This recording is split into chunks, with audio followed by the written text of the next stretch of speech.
नमस्कार दोस्तों, आप देख रहे हैं विद्या गुरु और इस वीडियो में आपके लिए थर्ड वीक ऑफ मार्च जो भी करंट अफेयर बना है उसको यहाँ पर हम डिस्कस करेंगे। इसमें सभी टॉपिक कवर किए गए हैं जो करंट अफेयर से रिलेटेड होते हैं, चाहे वो नेशनल हो, इंटरनेशनल हो, अपॉइंटमेंट या फिर कोई स्टेट से रिलेटेड करंट अफेयर हो, मिसलेनियस क्वेश्चन हो, इम्पॉर्टेंट डेज हो, डिफेंस, साइंस, सभी टॉपिक्स को यहाँ पर कवर किया गया है। इस वीडियो में आपके लिए मार्च कि थर्ड वीक में जो करंट अफेयर बना है उसको यहाँ पर हम डिस्कस करने वाले हैं। तो किस टाइप के क्वेश्चंस आपको अंदर मिलेंगे तो यहाँ पर कुछ देख लेते हैं। जैसे कि ग्लोबल ह्यूमन डेवलपमेंट इंडेक्स अभी रिसेंटली में जारी हुआ, भारत की रैंक क्या रही, टॉप कौन कर गया, और साथ साथ भारत के पड़ोसी देशों की रैंकिंग क्या रही, भारत किस लेवल पर आता है, सभी यहाँ पर डिस्कस करने वाले हैं। साथ साथ किस स्टेट ने महतारी वंदन योजना को लॉन्च किया है, महतारी वंदना योजना को किस राज्य ने लॉन्च किया, क्या है ये योजना, इसके बारे में डिस्कस होगा। और अभी एक मिसाइल को सक्सेसफुली टेस्ट किया गया है MIRV टेक्नोलॉजी के माध्यम से, क्या है ये, और भारत ऐसा करने वाला कुछ चुनिंदा देशों में से एक हो चुका है। तो कौन सी टेक्नोलॉजी है, इसकी चर्चा होगी। साथ साथ ऑस्कर अवार्ड अभी रिसेंटली में दिए गए, किन किन लोगों को कौन कौन से अवार्ड मिले हैं, किस फिल्म को अवार्ड मिला है, सभी डिस्कस करेंगे। और भारत शक्ति जो कि जॉइंट एक्सरसाइज है, किन देशों के साथ भारत करता है, सभी चर्चा होगी। और मिस वर्ल्ड का खिताब अभी रिसेंटली में मिला और साथ साथ ह्यूमैनिटेरियन अवार्ड भी मिस वर्ल्ड में ही मिला है। तो किसको मिला है और इसे कहाँ ऑर्गेनाइज कराया गया, सभी चर्चा करेंगे। और सिप्री ने अभी एक रिपोर्ट जारी की, सिप्री जो कि आर्म्स से रिलेटेड रिपोर्ट जारी करता है, कौन देश सबसे ज़्यादा आर्म्स बेचता है, कौन सबसे ज़्यादा आर्म्स खरीदता है, उसकी बात करेंगे। और प्राइम मिनिस्टर मोदी ने अभी कोचराम आश्रम को इनॉग्रेट किया, कहाँ पर किया ये इनॉग्रेशन, सारी चर्चाएं होंगी। तो इम्पॉर्टेंट वीडियो रहेगी। अगर आपको वीडियो अच्छी लगे, इन्फॉर्मेटिव लगे, तो आपसे अनुरोध करूंगा वीडियो को लाइक कर दीजिएगा, चैनल को सब्सक्राइब कर लीजिएगा और अपने कुछ दोस्तों तक वीडियो को शेयर ज़रूर कीजिएगा। चलिए स्टार्ट करते हैं पहले क्वेश्चन से। पहला क्वेश्चन है आपके लिए, ग्लोबल ह्यूमन डेवलपमेंट इंडेक्स है, अभी रिसेंटली में जारी हुआ, किसके द्वारा जारी किया जाता है, तो UNDP United Nation Development Programme के द्वारा इसे जारी किया जाता है। इसमें भारत की रैंक रही 135। ये 2022 में जो भारत का परफॉर्मेंस था उसके आधार पर इस रिपोर्ट को तैयार किया गया है। तो भारत की रैंक 134 रही है, ध्यान रखिएगा, भारत की 134 रही। और पहले पोजीशन पर कौन रहा, स्विट्जरलैंड रहा है। कौन, स्विट्जरलैंड पहली पोजीशन पर रहा इसमें। और भारत के जो पड़ोसी देश हैं उनके बारे में जाने तो भारत के पड़ोसी देश में चाइना और श्रीलंका की रैंक काफ़ी बेहतर रही है।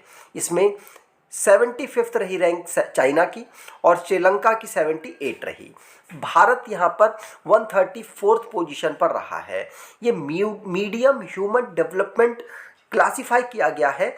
तो मीडियम ह्यूमन डेवलपमेंट रैंकिंग पर भारत, साथ साथ भूटान और बांग्लादेश रहे हैं। भूटान की रैंक 125 रही और बांग्लादेश की 129 रही। ठीक, तो ह्यूमन डेवलपमेंट इंडेक्स। अगला क्वेश्चन, और वैसे इसके फैक्टर्स की बात करें तो फैक्टर्स ये है कि बच्चे कितने साल तक स्कूल जाते हैं, मतलब कितने वर्ष तक एवरेज बच्चे स्कूल जाते हैं, भारत का बड़ा है। साथ साथ लोग कितने साल तक जीवित रहते हैं, तो लाइफ एक्सपेक्ट कितना लोगों का है भारत में, वो भी भारत में बढ़ा है। तो इन सभी को देखते हुए भारत की रैंक मीडियम में पहुंची है, आगे चल के हाई पर भी पहुंच सकते हैं। लेकिन लास्ट ईयर्स की बात करें तो इससे पहले वाली जो रिपोर्ट रही उसमें भारत की रैंक 135 रही थी, इस बार 134 रही है। अगला क्वेश्चन, हरियाणा में अभी रिसेंटली में सरकार गिर गई, बीजेपी की सरकार चल रही थी, जेजेपी पार्टी के कोएलिशन से। अभी जेजेपी पार्टी के जो हेड है दुष्यंत चौटाला, वो डिप्टी चीफ मिनिस्टर भी थे हरियाणा में, उन्होंने यहाँ पर अपना साथ छोड़ दिया बीजेपी का साथ छोड़ दिया, जिसकी वजह से सरकार गिर गई। और मनोहर लाल खट्टर जो कि चीफ मिनिस्टर थे, उनकी सरकार गिरने के बाद बीजेपी ने दोबारा से यहाँ पर किसी और मेंबर्स, जो और लेजिस्लेटिव मेंबर्स थे हरियाणा के, उनके साथ कोएलिशन किया और अपनी सरकार दोबारा बना रही है। तो अब मनोहर लाल खट्टर जी को बैठा दिया गया है और चीफ मिनिस्टर नायाब सिंह साइनी को बनाया गया। किसको? नायाब सिंह साइनी को। ध्यान रखिएगा, ये हरियाणा के चीफ मिनिस्टर अब नए बन चुके हैं। अब इनको शपथ किसने दिलवाई? तो जो वहाँ के गवर्नर होते हैं बंडारू दत्तात्रेय, उनके द्वारा शपथ दिलाई गई है। चंडीगढ़ यहाँ की कैपिटल है, ध्यान रखिएगा। अगला क्वेश्चन, ऑपरेशन कामधेनु जो कि रिसेंटली में जम्मू कश्मीर की पुलिस के द्वारा चलाया गया, और ये क्यों चलाया जा रहा है? जिससे कि जो कैटल स्मगलिंग है उसको रोका जा सके। तो इसीलिए जम्मू कश्मीर की पुलिस ने अभी ऑपरेशन कामधेनु को चलाया है, जिससे कि जो भी कैटल्स की स्मगलिंग होती है उनको पकड़ा जा सके, साथ साथ उनके मास्टरमाइंड्स को इस एक्टिविटी से जो कर रहे हैं उनको पकड़कर जो भी उनका पूरा नेटवर्क है उसको तोड़ा जा सके। तो इसीलिए ऑपरेशन कामधेनु को अभी रिसेंटली में चलाया गया है। ठीक, आगे बात करें। अगला क्वेश्चन, तो अभी आपको पता होगा कि राज्यसभा में ना नॉमिनेशन होता है। राज्यसभा में 233 लोग मेंबर्स चुनकर आते हैं अलग अलग राज्यों और अलग अलग यूनियन टेरिटरी से। लेकिन अभी यहाँ पर 12 लोगों को यहाँ पर जो भारत के प्रेसिडेंट हैं द्रौपदी मुर्मू जी, उनके द्वारा नॉमिनेट किया जा सकता है। तो इस समय पर एक पर्सन जो बहुत चर्चाओं में रही, सुधा मूर्ति जी, इनको यहाँ पर नॉमिनेशन मिल चुका है। ये नारायण मूर्ति की वाइफ है जो कि को फाउंडर है इन्फोसिस कंपनी के। साथ साथ यूके के जो प्राइम मिनिस्टर हैं ऋषि सुनक, उनकी ये मदर इन लॉ है। और अब ये भारत में राज्यसभा मेंबर बन चुकी हैं। नॉमिनेशन द्रौपदी मुर्मू जी के द्वारा इनको नॉमिनेट किया गया। ये एक राइटर, फिलेंथ्रोपिस्ट और इंजीनियर रही हैं, ध्यान रखिएगा। ये पोस्ट ग्रेजुएट है इंजीनियरिंग में, ठीक। और बहुत सारी बुकें इन्होंने लिखी हैं। सुधा मूर्ति आप यहाँ पर देख सकते हैं। यहाँ पर राज्यसभा जो कि हमारे आर्टिकल 80 के अंतर्गत आता है, इसमें 250 टोटल सीटें हैं और इसमें 245 सीटें जो कि मेंबर्स बनते हैं, और जिसमें से 33 सीट्स में मेंबर स्टेट और यूनियन टेरिटरी से इलेक्ट होकर आते हैं, और 12 मेंबर्स का यहाँ पर नॉमिनेशन होता है अलग अलग फील्ड से, जो कि literature, science, art, social service से रिलेटेड हो सकते हैं। राज्यसभा के मेंबर बनने के लिए 30 साल 30 ईयर एज होनी मिनिमम ज़रूरी है, मैक्सिमम की कोई लिमिट नहीं है। लोकसभा के मेंबर बनने के लिए आपको 25 ईयर की एज होनी चाहिए मिनिमम, और मैक्सिमम की कोई भी लिमिट नहीं है, ठीक। अगला क्वेश्चन, भारत शक्ति नाम की एक्सरसाइज जो कि भारत ने अपने तीनों आर्म्स के साथ किया, इसमें नेवी, एयरफोर्स और जो हमारी थल सेना थी, तीनों ने यहाँ पर पार्टिसिपेट किया है। और ये चर्चाओं में क्यों रहा? क्योंकि यहाँ पर ही भारत का जो खुद से बनाया हुआ तेजस है वो यहाँ पर दुर्घटनाग्रस्त हो गया, जिसकी वजह से ये इंटरनेशनली कवर किया गया, क्योंकि इसमें भारत ने इंटरनेशनली डेलीगेट्स को भी बुलाया था, जिससे कि अपने जो प्लेन्स हैं, जो एयरक्राफ्ट्स हैं, उनको यहाँ पर प्रदर्शित कर सके। इसमें सारे इंडिजीनियस जो प्रोडक्ट्स थे उन्हीं को यूज़ किया गया, जिससे कि उनकी टेस्टिंग और दुनिया को दिखाया जा सके। ये कहाँ ऑर्गेनाइज हुआ? जैसलमेर, राजस्थान में इसे ऑर्गेनाइज किया गया था। भारत की नेवी, एयरफोर्स और आर्मी ने मिलकर इसे किया है। तेजस और K9 artery guns, indigenous drone, Pinaka, मतलब जो इंडिजीनियस जो भी हमारे आर्म्स थे उनको यहाँ पर हमने यूज़ मोस्टली किया है, ठीक। आगे बात करें। अगला क्वेश्चन, किस राज्य ने मेहतारी वंदना योजना को शुरू किया? तो ये छत्तीसगढ़ के द्वारा मेहतारी वंदना योजना को शुरू किया गया है, जिसके माध्यम से फाइनेंशियल असिस्ट प्रोवाइड कराया जा रहा है मैरिड वुमेन्स को। लगभग इसमें इसमें इसमें टोटल 1000 रुपया महीने का महिलाओं को डायरेक्ट बेनिफिट ट्रांसफ़र के माध्यम से दिया जाएगा। और मेन ऑब्जेक्टिव ये है कि महिलाओं को एम्पावर किया जा सके, जिससे कि उनकी हेल्थ, न्यूट्रिशन स्टेटस और साथ साथ जो उन पर बच्चे डिपेंड हैं उनका न्यूट्रिशन स्टेटस भी वो बेहतर कर सके। और महिलाओं को सशक्त बनाना ही यहाँ पर मेन लक्ष्य है। इसी प्रकार की स्कीम अभी दिल्ली में भी लॉन्च हुई थी, जो कि जिसमें 18 साल से ऊपर की जो महिलाएं हैं, दिल्ली का वोटर आईडी कार्ड रखती हैं, उनको ये सुविधा प्राप्त थी। अब इसे छत्तीसगढ़ में भी लॉन्च किया गया। अगला क्वेश्चन, तो 14 नंबर के प्रेसिडेंट पाकिस्तान के कौन बने हैं? तो 14 नंबर के प्रेसिडेंट अभी रिसेंटली में आसिफ अली जरदानी बने हैं, जो कि को चेयरपर्सन है पाकिस्तान पीपल्स पार्टी के।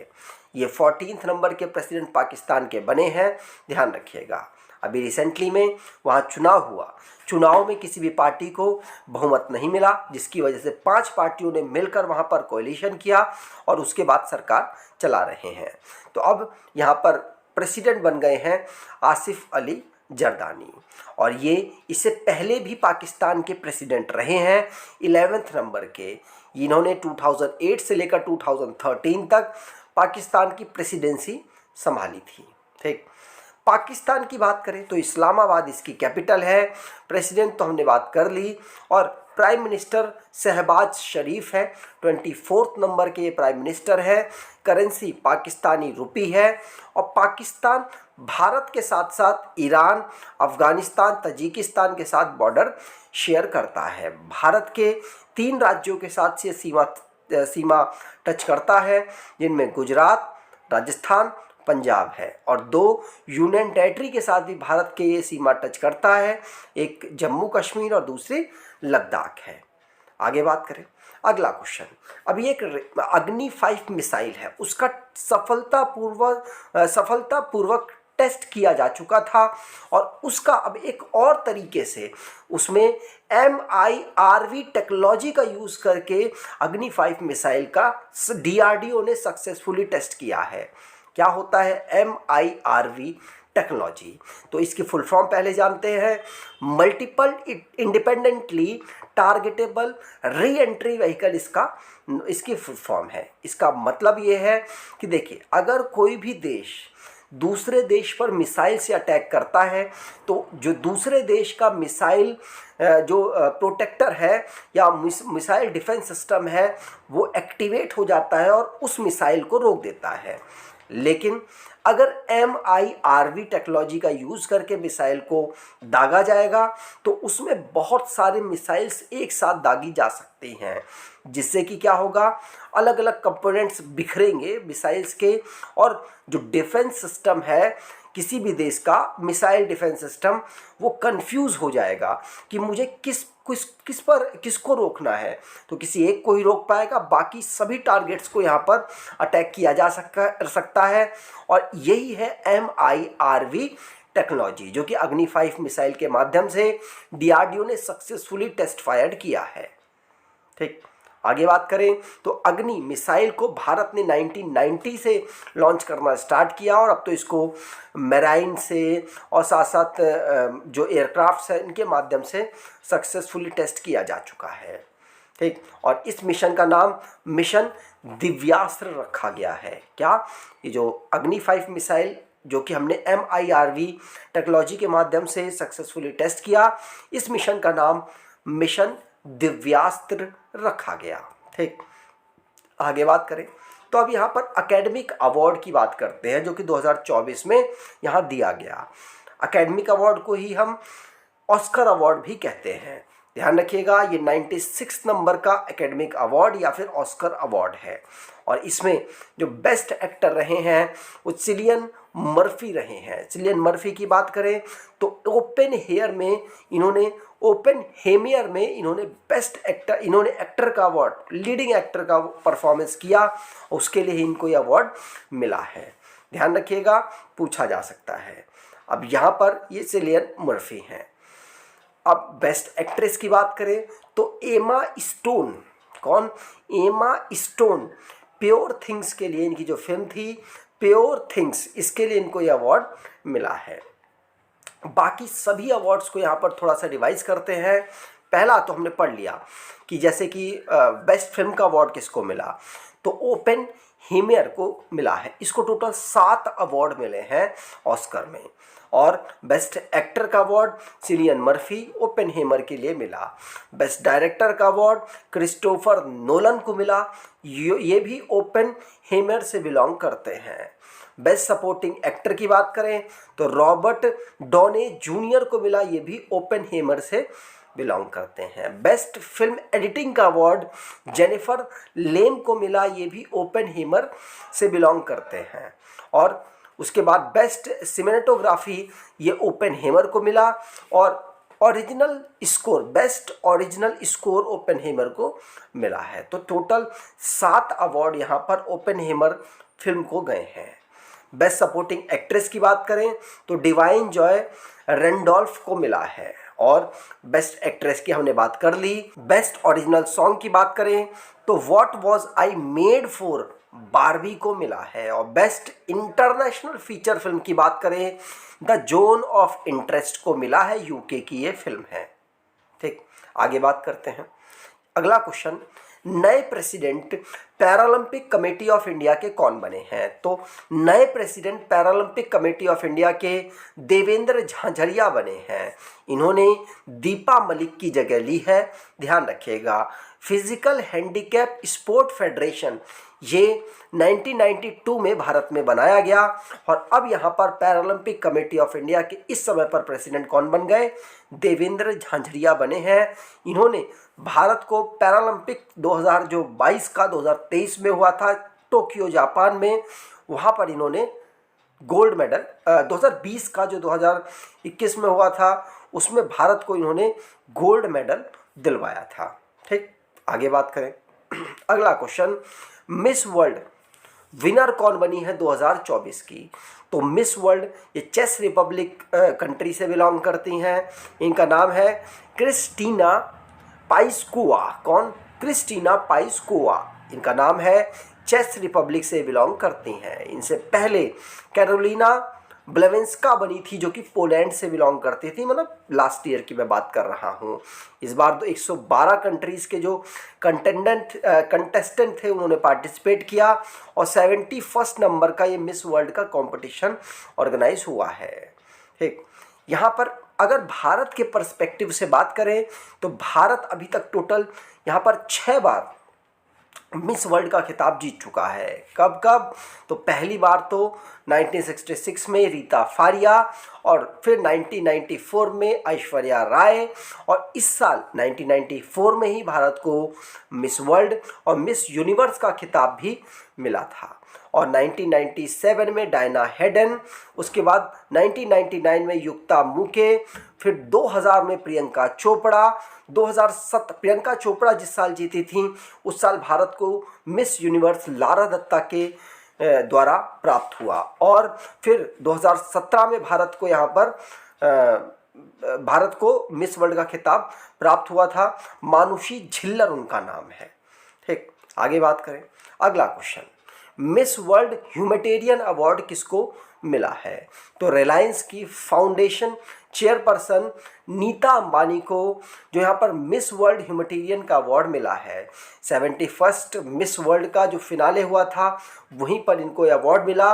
और इस खिताब को इस बार भारत में ऑर्गेनाइज कराया गया, इसीलिए इम्पॉर्टेंट है। ठीक, यहाँ पर नीता अंबानी को आप देख सकते हैं।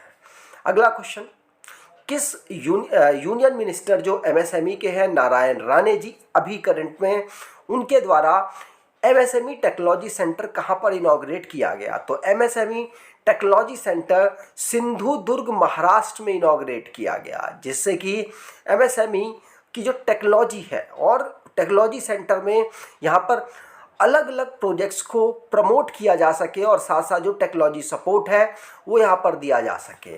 ठीक, आगे बात करें। यहाँ पर आप देख सकते हैं ये एमएसएमई मिनिस्टर हैं, यूनियन मिनिस्टर। अगला क्वेश्चन, प्रधानमंत्री मोदी जी के द्वारा कोचराब आश्रम को कहाँ इनॉग्रेट किया गया? तो कोचराब आश्रम को गुजरात साबरमती के पास यहाँ पर इनॉग्रेट किया गया। ध्यान रखिएगा, ये जो लॉन्च है ये गांधी आश्रम मेमोरियल के लिए बनाया जा रहा है और मोदी जी के द्वारा इसको 12 मार्च को इसे लॉन्च किया गया है। ठीक, आगे बात करें। अगला question, ICC men's player of the month award फरवरी 2024 के लिए किसे मिला है? तो फरवरी 2024 के लिए यहाँ पर यशस्वी जायसवाल जो कि भारतीय टीम के नए क्रिकेटर है, इनको यहाँ पर मिला है। इन्होंने इंग्लैंड के खिलाफ बेहतरीन परफॉर्मेंस किया, इसीलिए इनको फरवरी 2024 के लिए आईसीसी के द्वारा player of the month award चुना गया। आईसीसी ने इस अवार्ड को 2021 से स्टार्ट किया था। पहला अवार्ड भी भारत के प्लेयर ऋषभ पंत को मिला था। अगर फीमेल में बात करें तो ICC women's player of the month award और फरवरी के लिए ऑस्ट्रेलिया की एनाबेल साउथरलैंड को मिला है। ठीक, आगे बात करें। अगला क्वेश्चन, चेयरमैन किसे बनाया गया नेशनल शेड्यूल्ड कास्ट कमीशन का? तो नेशनल शेड्यूल्ड कास्ट कमीशन के चेयरमैन किशोर मखवाना को बनाया गया। किसको? किशोर मखवाना। आंसर यहाँ पर बिल्कुल सही होगा। याद रखिएगा, इनके द्वारा डॉक्टर अंबेडकर जी के ऊपर 9 बुकें लिखी गई हैं और भी ये जर्नलिस्ट और कम्युनिस्ट है और इनको ही यहाँ पर चेयरमैन बनाया गया।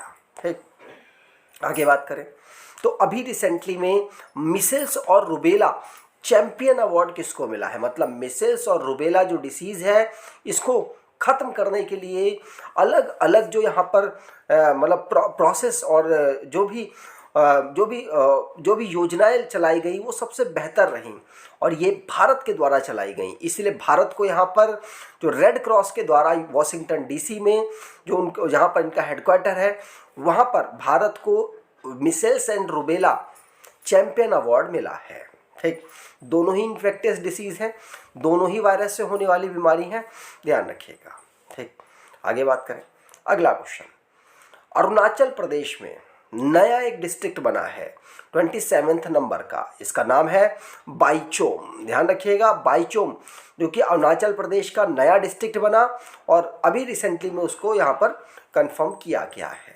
ठीक, अरुणाचल प्रदेश, इसकी बात करें तो हिरार्की है कि स्टार्टिंग में इसे यूनियन टेरिटरी बनाया गया 1972 में, बाद में इसे राज्य बनाया गया 1987 में, उसके बाद ईटानगर इसकी कैपिटल, 27 इसके डिस्ट्रिक्ट हो चुके हैं अब और कैवल्य त्रिविक्रम परनायक यहाँ के governor, chief minister Pema Khandu, legislature unicameral जहाँ पर 60 सीट्स, राज्यसभा में यहाँ से 1 और लोकसभा में 2 सीट यहाँ से आती हैं।